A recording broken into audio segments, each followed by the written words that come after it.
bi trebalo da го имам колегата Лука Андреев. Лука, добро утро.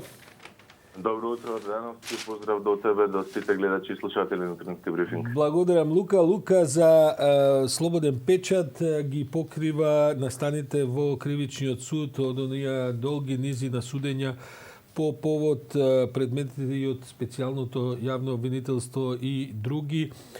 Лука, овој предмет кој што веќе влезе во завршна фаза со читање на заклучоците на обвинителството, а се нарекува тврдина таргет, е веројатно најважниот предмет од оној цел корпус со кој што се занимаваме се уште со минатата власт, бидејќи се работи практично за процесот на прислушување и на уништување на опремата за прислушување, што беше во центарот на вниманието повеќе години и се уште е, предпоставувам, и на целата македонска јавност. Како изгледаат завршните зборови на обвинителството, кои што вчера не завршија, тие ќе продолжат и денес, нели? Ако колку што јас успеав да видам како последна информација.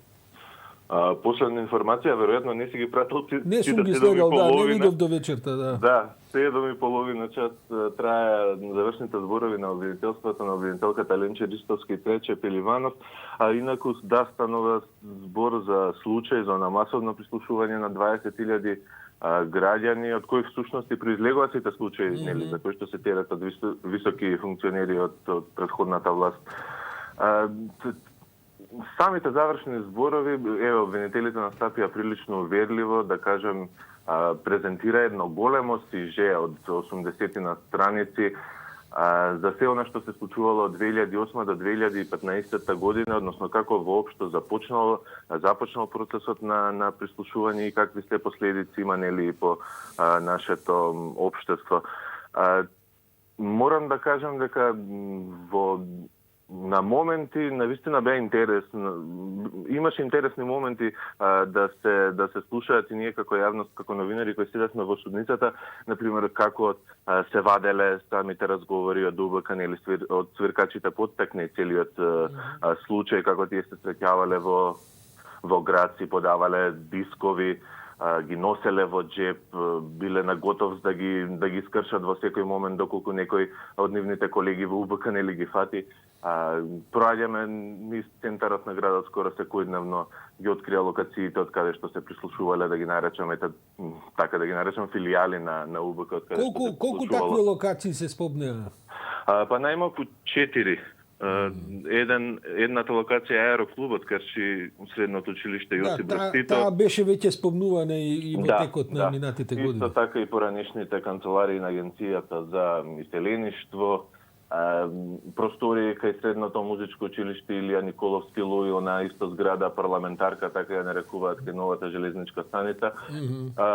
Ете, проаѓаме таму секој ден, не знаеме дека токму од таму се прислушувале 20.000 граѓани. Лука, морам да ти кажам дека еден стар безбедносен кадар уште пред некоја година ми велеше, слушај, пред таа зграда ова што нарекуваш парламентарка кај железничката станица, вели, кога ќе видам наутро 3/4 колеги од УБК како пушат цигари надвор, мене ми е сосем јасно дека во некој од становите нешто се случува, бидејќи ви забрането да пушат горе, а се препознаваат сите, па не е тешко за носење заклучоци. Каква е атмосферата во судницата, Лука? Кој се присуствува на тоа? Ова трае со часови, мислам, како реагираат обвинетите, нивните адвокати, или е главно молк?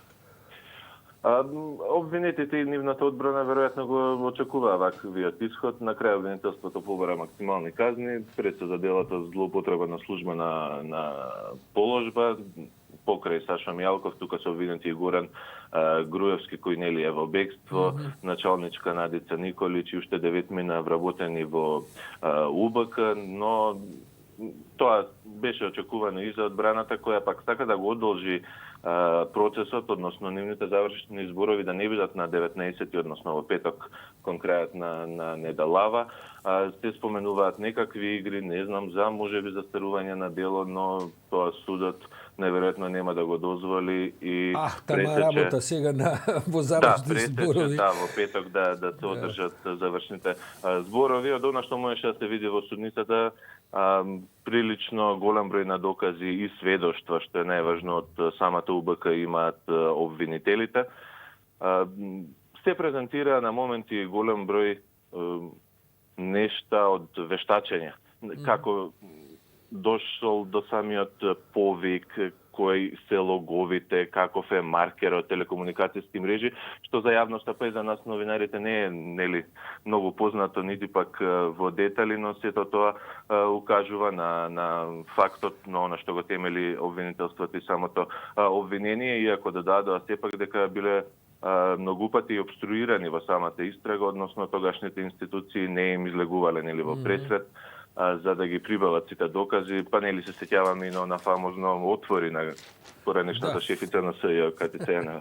Да, всушност, колку што јас успеам да разберам од сите овие неколку години од судењето, никој не спори дека прислушување имало. Сега, уствари, всушност и самата одбрана спори кој прислушувал, за чии интереси, дали тоа се баш овие луѓе што седат таму, дека може би тоа некој друго правил, какви се процеди, така натаму и така натаму. Да, и освен што имаше интересни примери, освен политичари, например и новинари кои биле нели таргет на прислушување, исто така има и бизнисмени.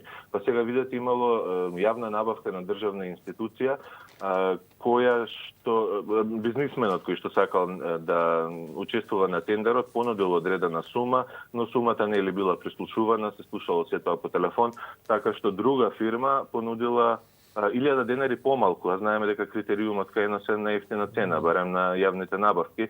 И ете класичен пример и како сето тоа влијаело и во однос на бизнес заедницата. Лука, за крај само вчера се совпадна денот, дојде и веста, јас не знам дали таа вест тебе те затече во судот, дека уште тоа траеше, дека е разрешена врховната судика Лидија Неделкова. Имаше ли коментари барем во кулоарите судски околу тоа или не стигнавте да го прокоментирате?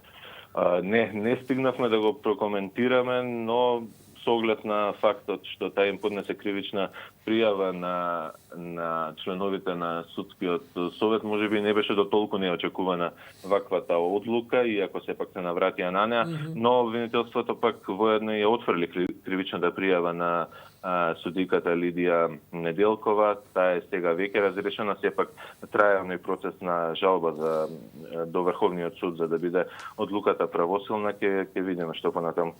Во секој случај голем фокус е сега моментално ставен на судскиот совет, како и на советот на јавните обвинители поради целиот овој процес на филтрација во правосудството. Очекуваме и во идниот период да има повеќе вакви или слични одлуки од нивна страна.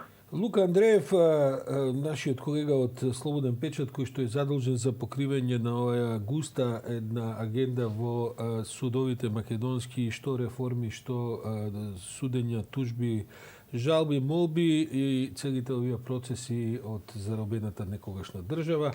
Благодарам, ќе се чуеме идната недела кога ќе завршат, предпоставам, и двете страни во Таргет Радина со своите заклучни зборови, па ќе видиме потоа и колку време ќе му треба на судот за да донесе овие првични пресуди кои што веројатно ни е јасно дека пошто ќе следуваат жалби и така натаму, ќе има Лука за тебе работа барем уште неколку години на овие случаи. Така ми изгледа. Добро, некој. Благодарам многу, Лука.